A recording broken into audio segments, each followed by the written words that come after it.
And now I'm going to attempt to share my screen. And I think I was able to pull it up, Barbara. So if you'd like, I can go ahead and do that if that's easier. Yes, Either way. please. Let me see if it'll- I was gonna say, Barbara, I have faith that you could do it, but I know. I got the meeting together. And this I is would like to Puppy try, Maggie. but this is Puppy Maggie's first damn meeting. We expect good commentary. yes, She'll bark a lot. She's a barker. she needs to be an observer I'm gonna put him on. for the first meeting. So, so welcome to the Southside Community Council's March Development Activities Meeting. I would like to thank everyone for being flexible with the date change. I'm Barbara Rudiak, President of the Southside Community Council. And we are a registered community organization, and through that designation are tasked with meeting with architects, developers, and or property owners to review development that meets certain criteria and must go before the Planning Commission, Art Commission, Historic Review Commission, and or the Zoning Board of Adjustment. So you can learn more about this by going to our website at southsidecommunitycouncil.org. So Thomas Scharf, our neighborhood city planner, is also in attendance and will be taking notes that will be submitted to the Historic Review Commission, where this presentation will ultimately land. And as you know, this is also being recorded and can be viewed on our YouTube page. Thomas will share the next slide on how to participate. Yes, yeah. So first off, thank you again, everyone, for being flexible and adapting quickly. Major props to Barbara for the quick work, and Kathleen. Sorry, we had the double booking issue with the Zoom link, but I'm glad we got people on here now. So I know we're doing this in a regular meeting format, I believe, instead of the kind of the webinar style. So it's going to be pretty similar to what's shown on the screen here, just some slight tweaks. But we do, the main thing for presenters is just clearly describing the slides, so that for those that are on, people joined by audio or phone, they can also kind of understand what's being referred to. And then I think when it comes to questions and comments, there's the chat is an opportunity to provide questions and comments. You can also do like the raise hand function through on the bottom there on the Zoom option, and then you can either myself or Barbara will help give you the chance to speak. And then if you are on by phone, you can press for voice call-ins, you can do *9 to raise your hand, and then the moderator will announce like the last 4 digits of your phone number and unmute you to make your comment or question. I think in this case, I don't believe we'll have the Q&A for technical assistance. So if you do have technical assistance issues, put that just directly in the chat. And again, I know Barbara is recording the meeting for use on the web page for YouTube channel for the Southside Community Council. So I will, with that, I'll pass it back to Barbara here. And I'll be taking notes as well as we go. So we have one presentation today, and that is. Wow, it's just in the kitchen. Pardon me. So we have one presentation today, and that is changes to East Carson Street facade at 2303 to 2317, I believe, East Carson Street. And with us are Jesse Gidley and Mark Specker. I may have. Yeah, Spiker, but that's okay. Spiker. Okay, so you guys can share your screen now.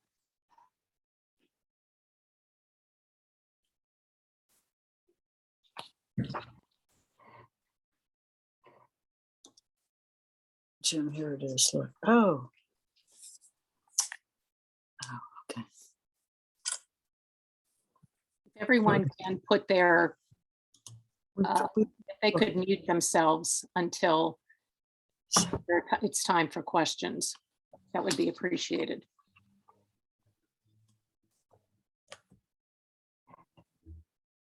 All right. So I'm just getting this up full screen, pardon, just the Zoom stuff is covering up my controls, but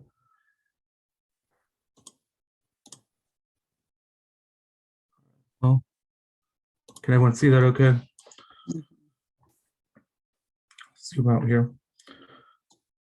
So Yeah. for everyone in attendance, we're talking about Birmingham Place, as Barbara said, at 2303 through 2317 East Carson, right near the Birmingham Bridge, as you can see in the back left hand of the photograph. So the project we're proposing today is a partial change of use. So this is an office currently. It's leased out to various tenants, and we're changing approximately half of the floor area to apartments in the proposal, with 15 apartments total, and then the remaining will stay office. So just a 3D map view, Birmingham Bridge on the left-hand side, up is basically north. And we have outlined the building here, and we also just outlined in red some of the parking. The Ferros, who owns the building, Not a very owns nice- 2 remote parking lots in addition to a small parking lot on the corner of the property at South 23rd. And they also lease some parking next to the Birmingham Bridge across South 23rd, just for context. So some of that parking is accessed off of Wright's Way, some off of Sydney. And we'll get to a site plan in a little bit. But obviously, this is a historic district. We've done a little bit of research to see what we could find on this site. So far, we haven't found any good photographs of the existing building. So if anyone out there knows of a resource, we'd be happy to hear about it. But we have this long in the distance, we can kind of see a glimmer of the building, obviously not much indication. But thankfully, the project was restored more recently, which we'll get to in a second. This is a view of the building across the street, so on the south side of East Carson, opposite our building. So just trying to, get a feel for the local context of this historic part of the city. And probably many of you on this call know, who are active in the community, this used to be a bakery at one point, back in the 60s, United Bakery. And then it kind of fell into disrepair. I don't know exactly when this top right photo is taken, but you could see it was a lot of the storefront was blocked in, and it was renovated in 1993. I think around the same time the historic district on East Carson Street was formed and was restored fairly nicely to, reopen the storefront, get these windows back in operation, as opposed to the old glass block that had been infilled at some point. So thankfully, we do have a pretty good idea of what this building did look like since it was restored. We assume they did their research on that as well. But again, we'd be happy to hear of any historic photos people might have of this structure. So as it is today, the building on the far left of this image at the corner of South 23rd and East Carson, there's kind of a narrow red brick structure. And then the majority of the structure is like a taupe or a white yellowish brick. At some point, these were probably 2 separate buildings that were combined, but this is all one parcel now, one building. Then we'll move on to a photo of the rear. So this is looking from South 23rd, looking back towards East Carson. So that building in the back right is what that historic photo we showed earlier. So this facade obviously isn't as historic. There's been some storefront added over time, some windows added in over time for various uses. There's office space upstairs, like we said, existing. And the majority of our changes to the facade would be on these rear and side elevations. So the overview of the project, we have a site plan showing, as I said before, the parcel in question is in the bottom right, 2303 East Carson. There are existing 9 spaces off of South 23rd, 9 parking spaces, as well as 1 loading space. And then there's some remote parking, as I mentioned earlier.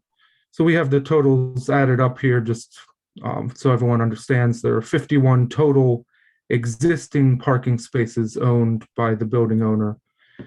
And just for context, this existing building as office would require about 64 spaces if it were to be built new today.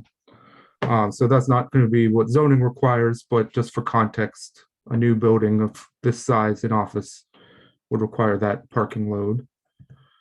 And then proposed, you don't need to see all the little details of the plans, but in the beige color, we propose to change the use to residential to the apartments. The cyan or blue color would remain office as it is today. And there is a small 3rd floor in that red brick building that we showed that would also be turned into residential. So again, just giving you an overview of the zoning requirements here. The remaining office space, again, if it were a new building, would be 35 parking spaces required. The 15 apartments would require 15 spaces. So in total, it would be a reduction in parking requirement to 50.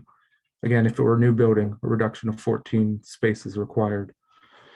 So I know we're going to the HRC, and maybe parking isn't the biggest item on the Historic Review Commission's agenda, but knowing this is an important topic for community members in the South Side, we wanted to make sure we explained what parking would be provided. We are going to provide bike parking. There's some required changing to residential. That would be in the interior of the building, and we'll show a spot for that in a later plan. But that can also reduce the parking load that's required by 30% down to 35 spaces if we were building this new. So the reason we bring all this up is, as part of the proposal, we're proposing a small outdoor patio space. We'll have an enlarged plan of that later that would remove 3 parking spaces on the parcel, but would still provide 48 total with the remote parking and what's on site. So as you can see here, the proposed area, it's a 42,000 square foot building roughly. About 23,000 would remain business or office space, and about 19,000 square feet we're proposing to be apartments. So that's the broad overview. So in terms of proposed plan, I know it might not, depending on your screen, it might be hard to read some of the text, but again, in the red, it would be office space remaining, yellow or corridors. And then we have a couple different apartment types. We're proposing some studios, 1 bedrooms, 2 bedrooms. Again, a total of 15 apartments. So plan north at the top left, there's an existing stair that would remain. We'll have some bike parking off of Wright's Way, as well as that loading dock and where trash would be handled off of the loading space outside. A lobby proposed off of the new patio space, and then just some common area leading to an apartment. Bridge. I'm sorry, but You're a block away. not that far. And then, so that was the ground floor. On the second floor, again, a central corridor with some apartments proposed on the perimeter and an existing office space. There would be another office tenant proposed on the right side in red. Like So pretty similar to the ground floor, other than there are 2 units that would be 2 stories in height going up to the 3rd floor. So a 2-story loft, 1 2-bedroom, 1 bedroom. And then this is an enlarged plan of that parking area. This is rotated 90 degrees from what we looked at before. So north would be to your left, towards the river. But as opposed to the 9 existing spaces, we're proposing 6 parking spaces with a little more room for some greenery, a little bit of landscaped area to provide, a little outdoor amenity space for the apartment tenant, as well as screen the loading from view from East Carson Street. So I know that's high level, but that's in summary, we're not asking for any zoning variances, but we are going to the Historic Review Commission, which has, as many on this call are aware, has a facade easement. So any changes to the facades of this building need to be approved by the Historic Review Commission. So I've provided a summary here of everything we've gone over. I won't read all those, but it's just for reference. Next steps, we will be developing exterior elevations, but we wanted to get community input before we got too far along in the process to make sure that any community comments could be addressed just as far as the overall project. But again, we aren't planning on changing any masonry openings on the front facade, but rather just adding some windows on the side and rear. So that's it for a formal presentation, and I can go back to any slides if people have questions. But that's the overview of our project. Mark, is there anything you wanted to add? No, that was great. Thank you. So with the project going to the Historic Review Commission, questions and comments regarding the district guidelines are extremely important, but what you may also hear is input from the other residents and that are on the call regarding what it is that you're planning. So it's a good opportunity for you to get that feedback or answer questions that the community may have. So Quaylen has a question. Is there any signage on the front? Will there be any signage on the front of the building? So we aren't planning to add any signage. So our entry will be off of South 23rd Street where the parking is now. So likely there might be a small sign at the entry, but not on the main historic facade of the building. Mm-hmm. And I can't speak for the office space, but as part of this proposal, we wouldn't be adding a sign for that. Is the trash, hi, Mike Clark, Southside Community Council. Is the trash and recycling being held in the loading area? So there'll be no outdoor trash or recycling storage, is that? Yes, the intent is all trash will be stored inside in the loading dock area. Okay. I noticed on your second floor plan, it's hard to understand this, but it looks like you're exiting the office through the residential. Is that true, or is that maybe an oversight in the drawings? So that is one of the unique things of this existing building. So yes, that is true, that in an emergency that, that door would normally be closed and alarmed. In an emergency, this would be the second exit for that office tenant. Because right now this floor plate is just one large office.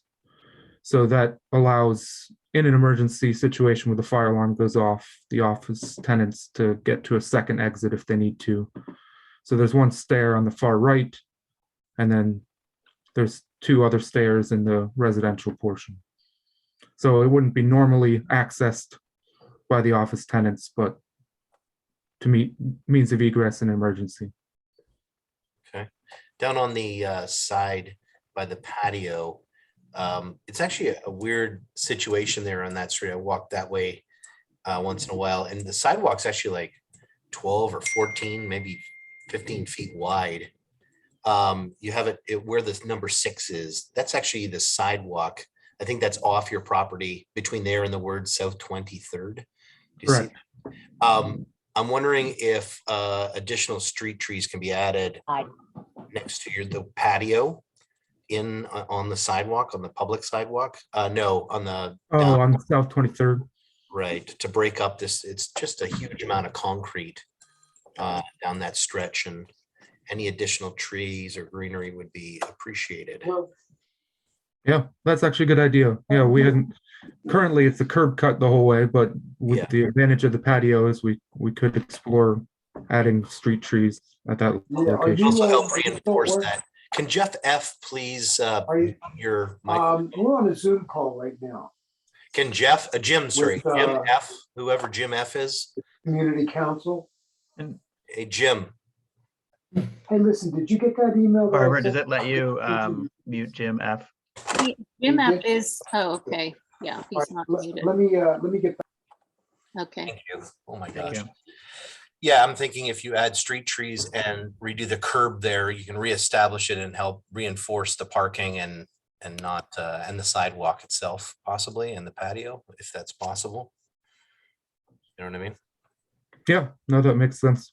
Okay. And up front, you were heading down towards the front. I was just going to say the same in front of the 1 bedroom and the corner there. If something can be added again, I'm all for that. And we appreciate trees. It's hard to get them, and it's a good spot for them there. So no overhead wires, very few utilities.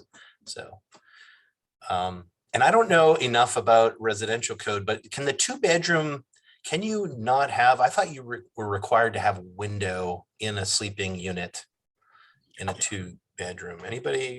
Somebody else on the Yeah, phone? yeah, we've reviewed that, and so you need access to daylight, and we typically do these through borrowed lights. But in this situation, the windows are typically required for ventilation, and we can supplement the ventilation with a mechanical system as well. So we realize these are fairly skinny and deep, but they would, again, be the intent being there'd be living area at the window space, and then some borrowed light into the rear bedroom. And was there any thought given to the idea of putting, capturing some of the sidewalk as an enclosed area or protected zone that's like the front door of the apartments at grade? I just know how busy it is over there. I walk by there on occasion, and it would be uncomfortable to live in that unit, I think, for a lot of people. Maybe if there was some transitional zone there, like we do on some streets where there's, I don't know, a little garden or a little fenced area or something that takes part of the sidewalk. It's very wide. That's why I wouldn't propose it in a narrow area of the south side, but here it might have, I don't know, there might be some reasoning to it to make it more residential, I guess, feeling. Buffers. Understood. I don't know. That was my only comments. Thank you.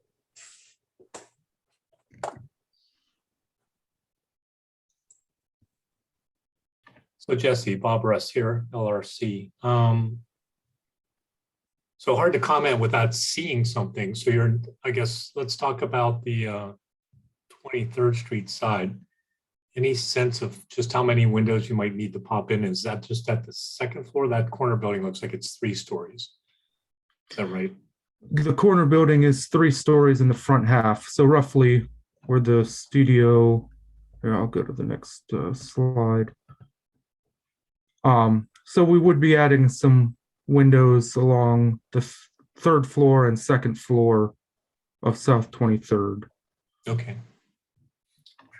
Likely just punched openings. So they'd be, like they the have. intent is punched openings, double hung like the existing, and Exactly. maintain the existing pattern, I mean, as much as possible. Sure. No real change. Are you able to show the outside of that South 23rd Street? Yes. Would that be helpful, Bob, for you to see in your comments? Yeah, I mean, in theory, matching those windows and popping in a few others, I don't see an objection from HRC per se. I can't think of many projects in the district that have done that. So it's hard to say if anyone would have a problem. The guidelines, I think, recognize that changes like that could be made as long as they kind of find the rhythm and match the module and sort of feel like what is already established on that facade. probably is not going to be a problem. Any other change, Jesse, to the storefronts? Anything else happening that you know of, or you're just looking for some thoughts? Yeah, and we realize we'll have to develop these more for the HRC, and be happy to work with the local review council committee as well. Sure. But the first floor, we'd be reworking. There's an existing door, but we'd be reworking it so this one bedroom could have an exterior access. We're adding some doors and windows for the lobby. So currently, I'll go back to the photo. Yeah, right. In this blank area Right. between the loading dock. And so that would be where we'd propose the patio. Do you see a need to enclose the patio and fencing or anything? Or is it just greenery? Just greenery. Yeah, I guess we assume everything on the front facade of the building, the lighting and other things were all approved in the past. And so far you haven't suggested a change to that. So until Right. you kind of, other than these windows, is that pretty much it? These different penetrations mostly on this side? Yeah, it's mainly just adding windows and a couple doors on the ground floor at the lobby, Yeah. and then some on the rear as well. Getting back to Mike's proposal of doing a little bit of a buffer or setback or something along Carson Street. I know this came up at further down the block. Who was in front of us? This is the bank building, right? Used to be at that bank corner, isn't that it? Yeah, right.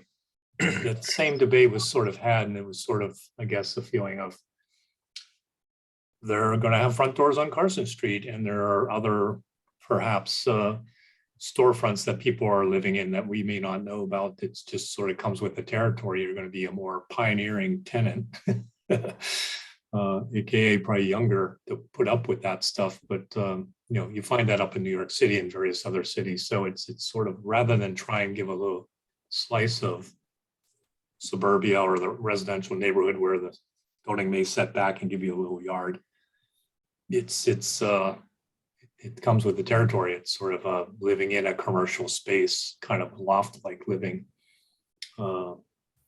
We didn't feel a need to want to change the streetscape or the sidewalk scape very much, or start to add something that seemed kind of odd, or another type of language, just because a few of these are going to change to residential. The guidelines don't really speak to it, so it's hard to say what is appropriate, other than it's fairly common that the sidewalk goes from the curb to the property line, the facade. So I think we would maintain that relationship, and you're going to open up your keys with people walking by on the sidewalk. What about those lights, Bob, on the side? There's like 3 down low by the doors, and there's 3 way up high. There used to be like a temporary sign along the 23rd Street elevation. Are you guys planning to remove them or leave them up high? See them right up there.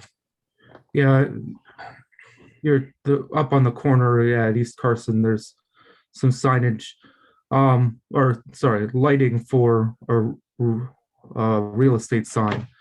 So those would be removed because we'd be adding windows to the residential units.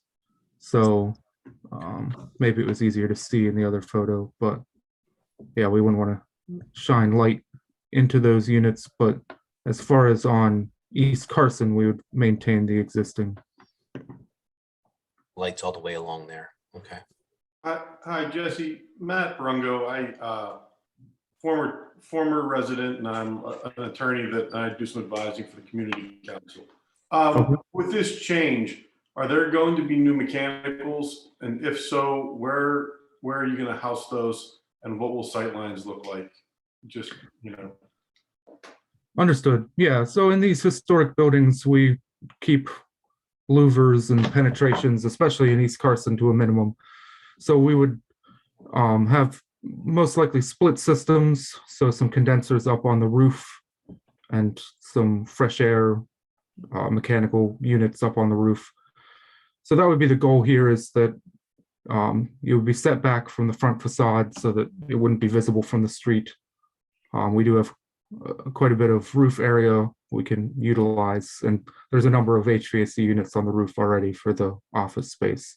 So basically, it would be about the same as it is now, just with some new mechanical units. Mike McKay, you have your hand up. Yeah, if you could go back to the photograph on 23rd Street.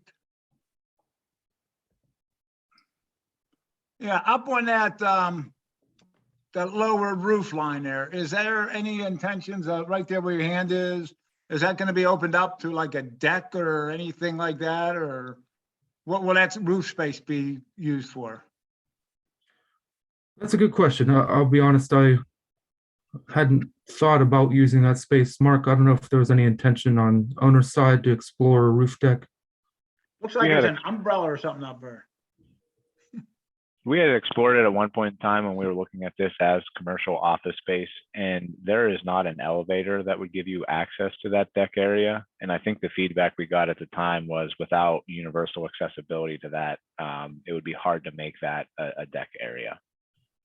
So we have looked into it, but the feedback we got previously looking at it as office space was that we couldn't do it. So. Okay.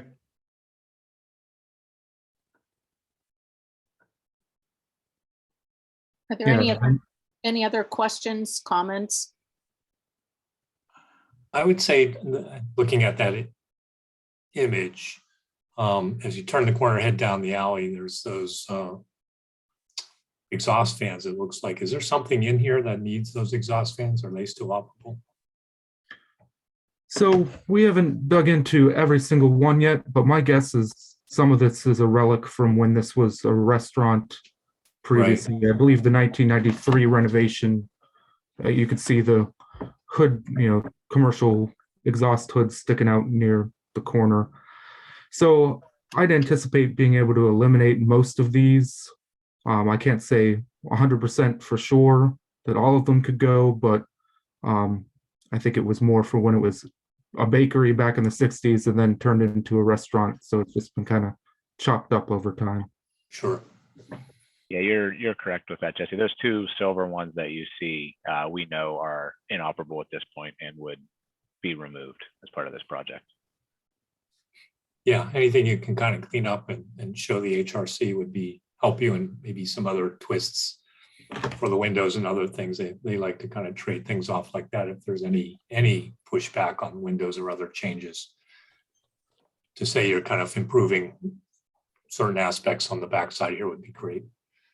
Yeah. Can't tell from the photos either, but it sort of looks like at least the red brick areas may have been painted.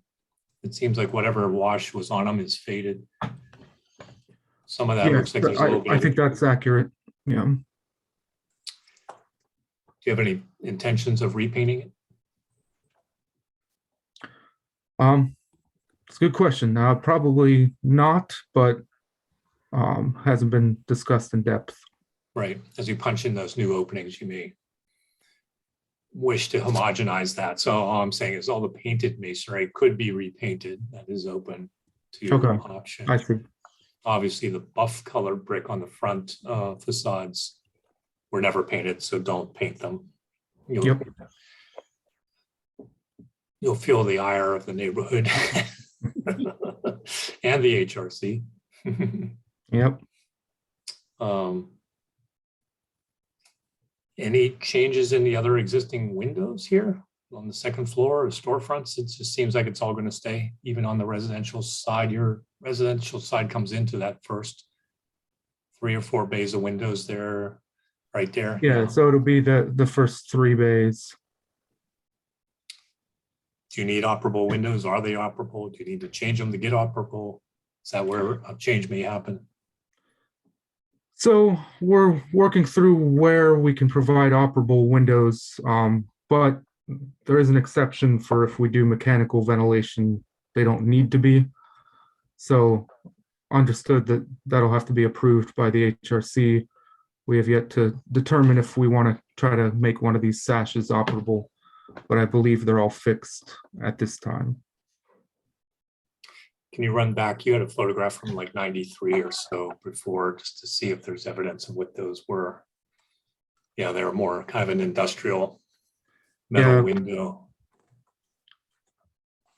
Yeah, I would say if you stay in that vernacular, you could change them and make an argument that you have this photograph and you wish to sort of restore that to some degree. It doesn't mean you have to have hopper windows as operable windows, but other buildings recently in the district of this vintage had metal windows like that, went to an insulated glass aluminum window that emulates those kind of multi-pane industrial looking windows. I forget who product that was, but down at Zovco's garage, and I think the Goodwill building that we were talking about, the chimney at the beginning of the thing, both those buildings had sort of these types of industrial windows on the first floor.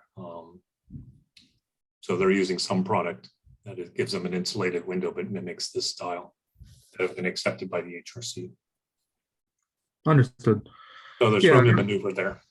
Yeah, and our goal would be to maintain, what was renovated in 93. If, we replace the bottom sash, for instance, with just an operable pane within that storefront system, we try to maintain that same feel. Yeah, and you can see how that facade's broken up into three parts. It looks like off to the right, the more ornate multi-bay building was perhaps the original building, and then they came back and extended it in a little bit simpler form. They mimicked the parapet breaks, but the windows are different sizes, the brick detailing is different, and then the red brick building on the corner is a third building. So what I'm going for here is that you could treat that residential section, middle building, slightly different. The previous renovation looks like they tried to treat all those windows in a similar way, multi-pane, some kind of broader glass rhythms, and took those yellow buildings and made them all sort of the same treatment. But I think HRC would be open to it. We'd be open to treating that middle building slightly different. So you have room to kind of maneuver there with the windows if you decide to change them to somewhat be that industrial multi-pane metal window style, but wouldn't have to carry the rhythm that it has right now. That sort of mimics the building on the right, you know what I mean? There were probably three buildings at three slightly different times. Yeah, So understood. you'd have some flexibility, and we'd probably actually encourage a slightly different expression there. Yeah, that makes sense. Jesse, can you just clarify, on the first floor where we're looking right here in the 93 renovation picture, are you proposing with this change that essentially the entire back wall of 3 or 4 units in the bedroom is going to be a floor to ceiling window? I'm just trying to picture what the streetscape is going to look like there. Yeah, so our proposal is that, here, let me go down to at the storefronts, that would all be living space in the units.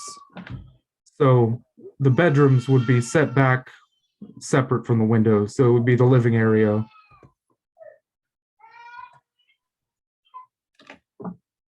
So, for instance, try to mark this up if it'll let me.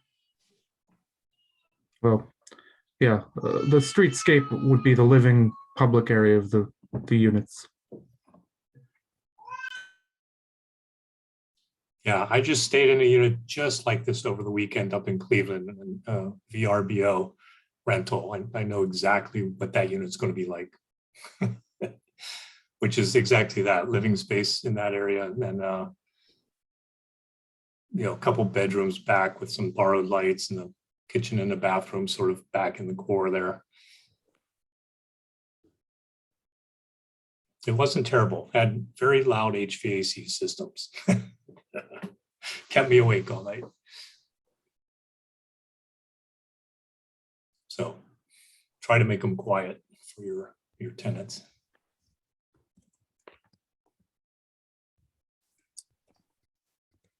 So are there any more questions or comments? Yes. So we've talked a lot about this piece of property. I'd like to talk about the 2 parking lots and the third one. because there has been some concerns and questions about those over the years about their upkeep or maintenance. You know, if you were to build them new, you wouldn't be able to park that close to the buildings next door to them, so on and so forth. Are both of these now, are all three of those paved, or is one of them still gravel?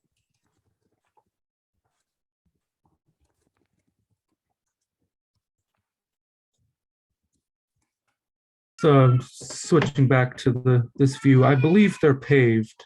Okay. I'm not positive on the sliver, but I believe they're paved. Okay. And then the lease over there, is that, what will that be of yours? Is that for visitors, for overflow, for the business, for? Yeah, Mark, I think you have Yeah, a current. Yeah, a little bit of all of the above. We currently use it with the existing office tenant. They have some parking that they utilize over there. But the idea is that it could be for all of the above. And I think we've got a 20-year lease on that is up in 2030. So at least for the next 8 years, that we use that for a little bit of everything. Okay. Excellent. So I guess, you know, one of the complaints that we've heard over the years, not saying that we hear it often, is, you know, the shoveling of the sidewalks in front of your parking lots over there, the maintenance of them, the trash pickup in them, the weeding of them. Will there be a maintenance provider for these parking lots to take care of these items so the neighbors don't have to? I don't know the details of it. I do know when I was researching these parking lots, there are maintenance agreements in place, but I don't know how those are being enforced or how we're using them at the moment. I can look into that. If you could, just to, again, be neighborly. I know that, you know, I've lived next to parking areas that, you know, they get trash blown in them, weeds grow up, and, you know, I don't think it's fair for the neighbors to have to deal with it to make their house look, where they live, look nice. So if you could take care of that, I'd appreciate it. Sure. And that's my last comment.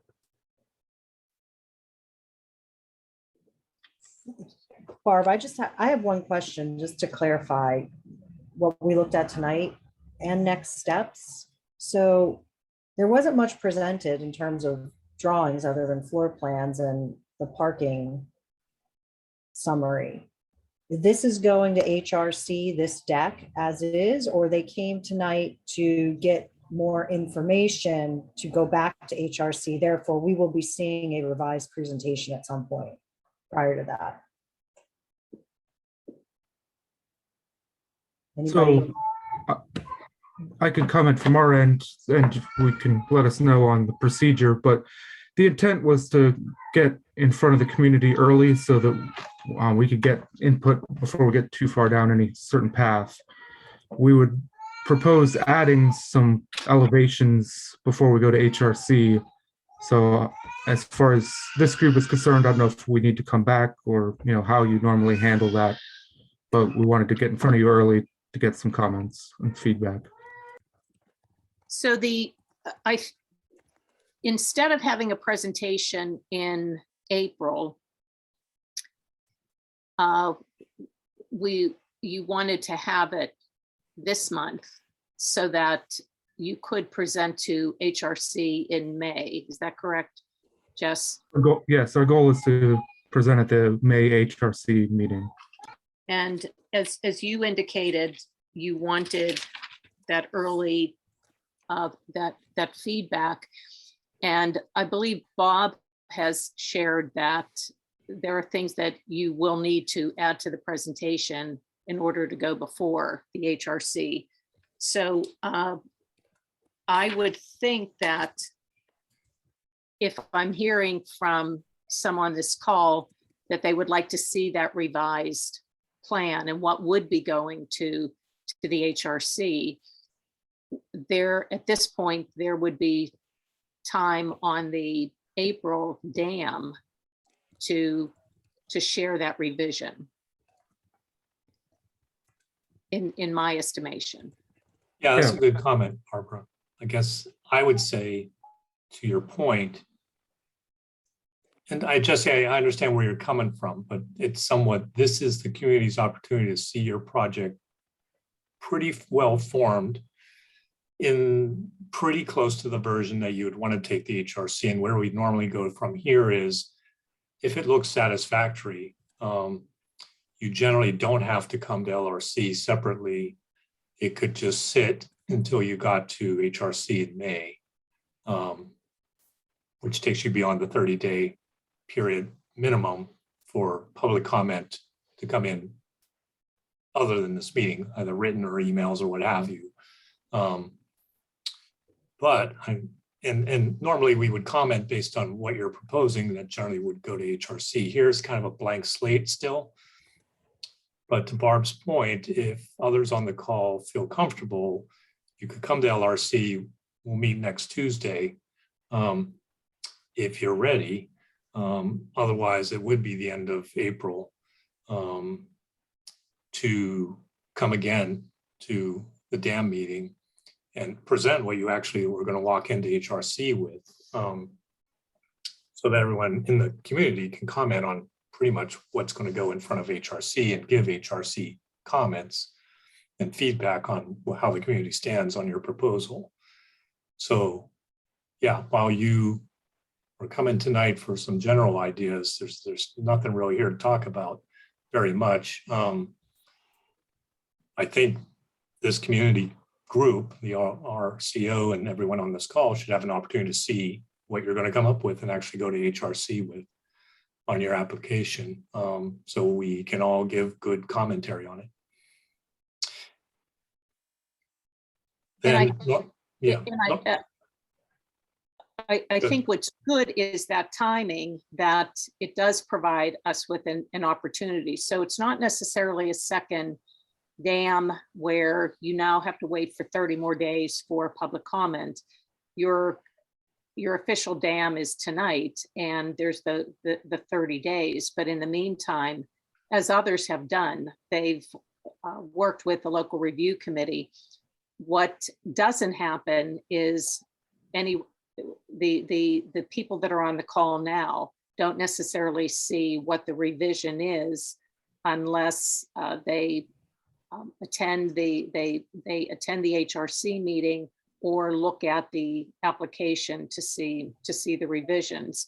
So, and there has been some discussion as to, as with other projects, what are there changes, and can we see them? So this, I think, provides a really good opportunity for the community to come back and see, as Bob said, what you are actually going to be presenting to the HRC.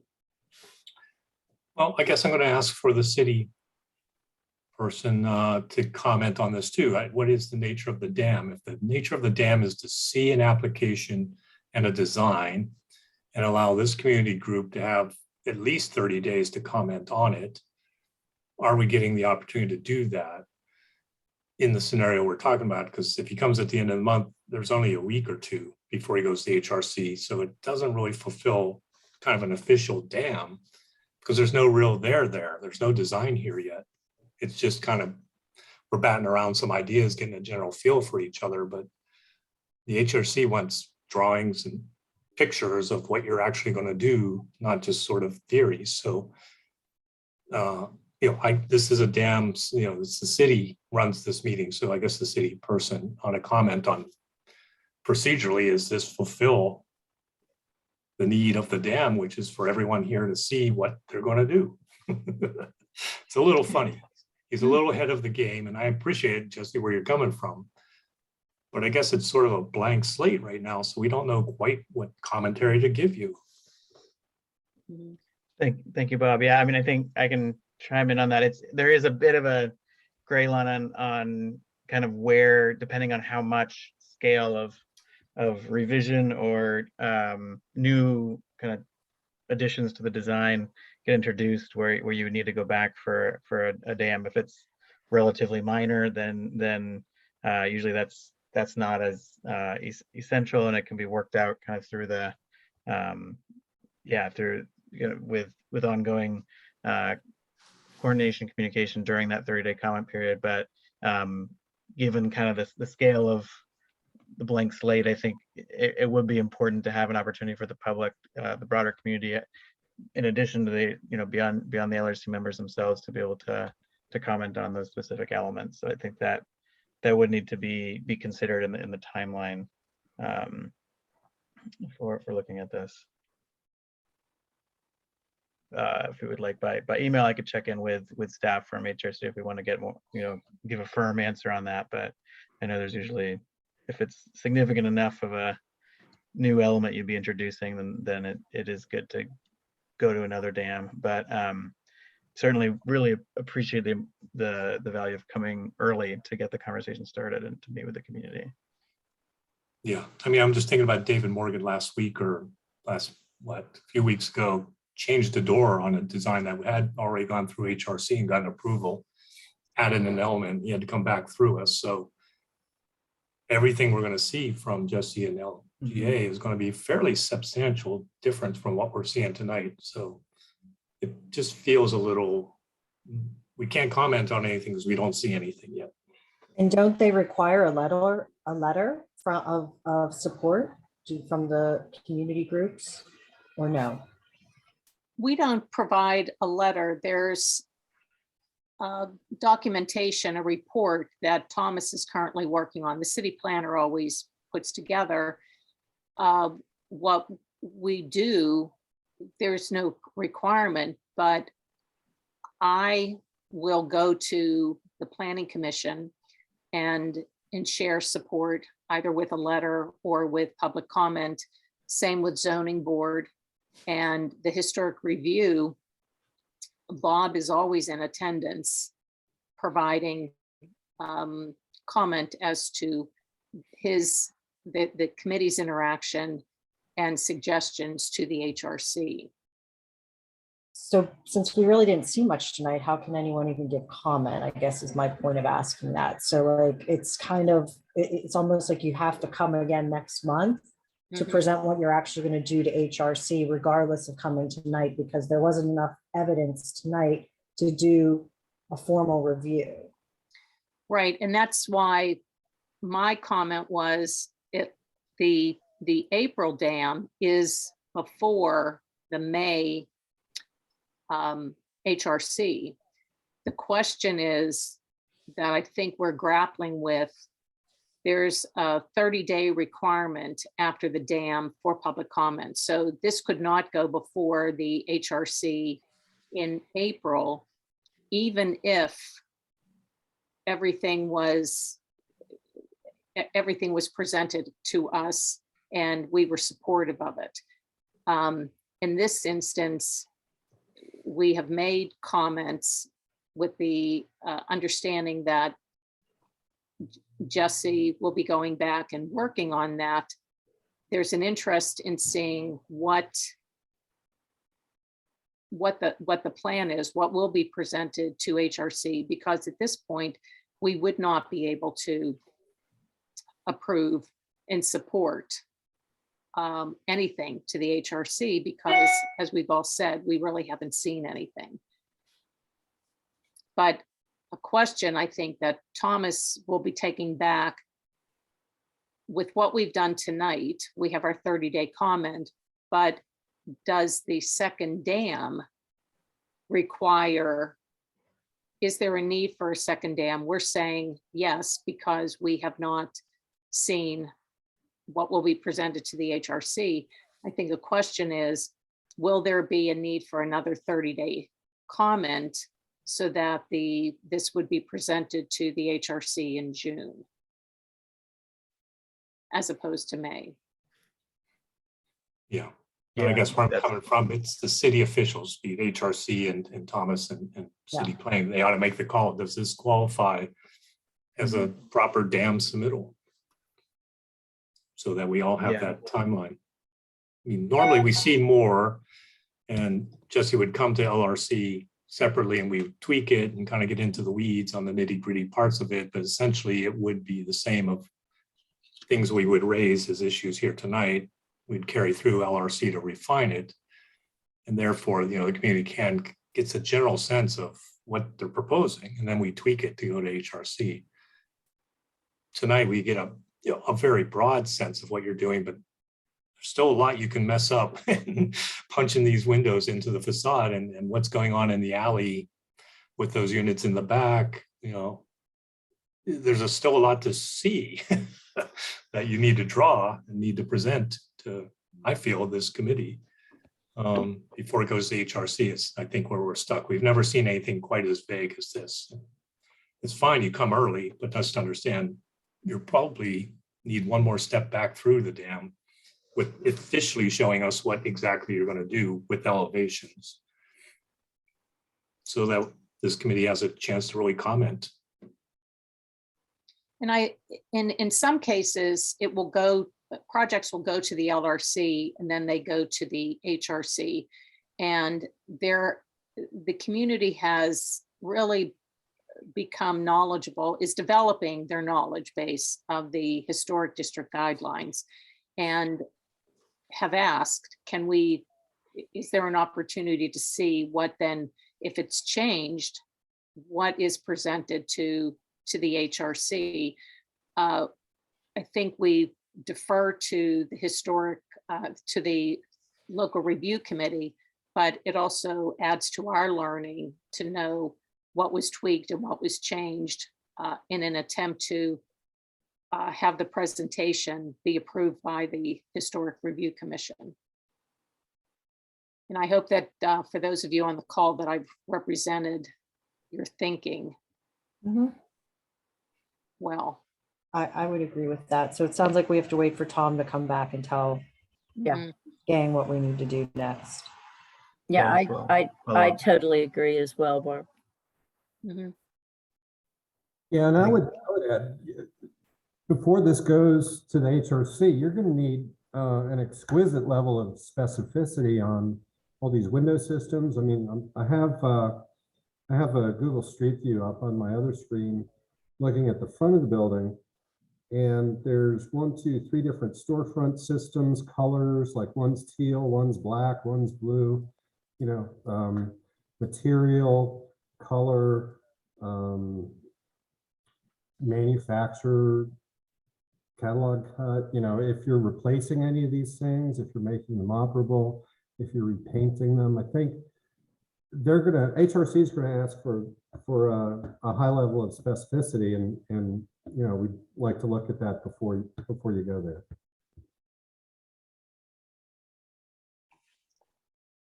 Thank you, everyone, for those comments. Yeah, I think that helps also certainly for me to hear, the concerns and questions raised around making sure there's clear enough information presented in the first place. I think that's the key interest of the city, is making sure that there's that opportunity for community-wide public input at a level of specificity that's relatively close. It's quite close, at least, to what would end up going to HRC.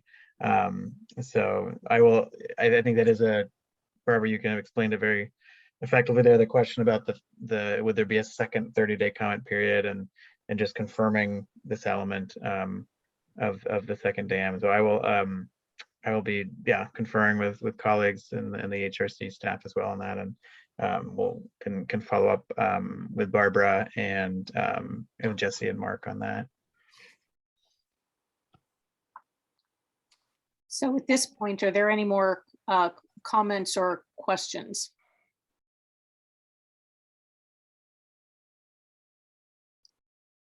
So I think that we can probably skip the next step slide, because we're talking, normally what would occur is we have the 30-day comment, 30 more days to comment, and then this would go to the HRC. What we're saying is that our next dam, which is a Thursday, April 21st, we're hoping that you will come back to us and so that we can see what the presentation will be like going before the HRC. I don't want to speak for Bob, but in the meantime, with some of the things that Peter has shared, it may be a good idea to work with the LRC in order to get that specificity.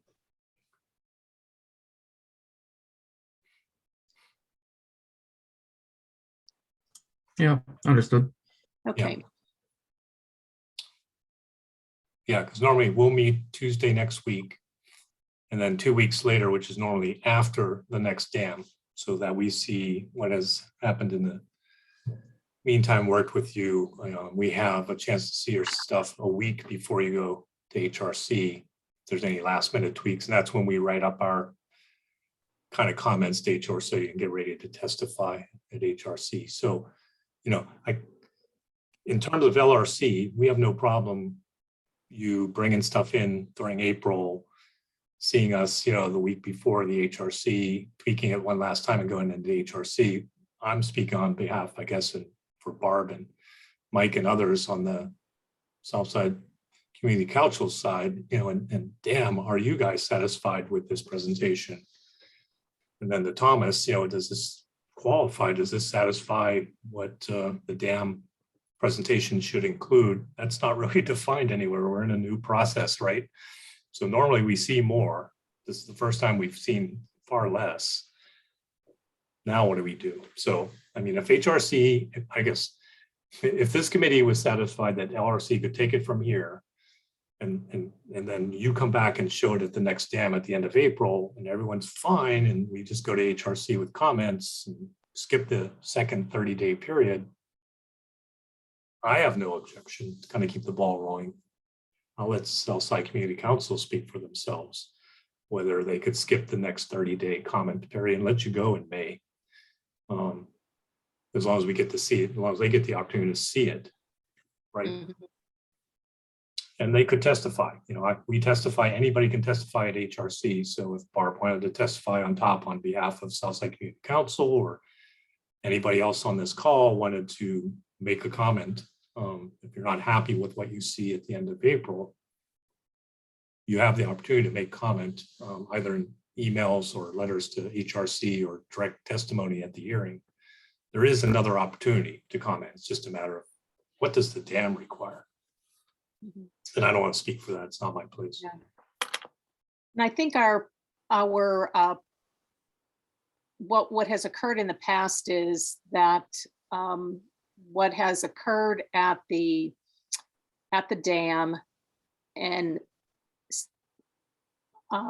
some follow-up meetings, if there have been any, has been to support the development. I think that in the 2 years that we've been doing this, there's been only one project that we have indicated that we could not support. And it was the residential development at 90 South 12th Street. Mhm. And that, I think even without our our indication of no support, that the ZBA would have rejected the request for a variance. But so far, I think we've worked very well together as a community with in being supportive of what the development is, because of the additional work that has been done at times in between, I would say during that 30-day comment period. Okay, well, I think I'd like to move it along. It's been an hour and 15 minutes. We normally don't spend this long on one. So I think you know what you have to do. We need to talk to Thomas offline to see, but I think we need to see more before we can give a thumbs up and down, more details, sort of similar to what you want to present to the HRC. So why don't you go back, talk about it, and we'll talk about it as well. And hopefully you'll get back to us sooner than later with updated drawings. Okay. Thank you very much. Okay. All right, thank you. Okay, thank you, everyone. Thanks, everyone. Thank you, everyone. All right. I don't think we need to see the other Yeah. slides. Other slides, yeah. Yeah, I think we all know what those slides, and it's just that if you want to see past dams, you can go to our Community Council YouTube page, and this will also be on there shortly. And I think that's probably it. So thanks to everyone. And we'll see you, if not sooner, in April at our Thank next you. meeting. Thanks to everybody. Thanks. Good night, Barbara. Thank you. Thank you, everyone. Barb. Good night.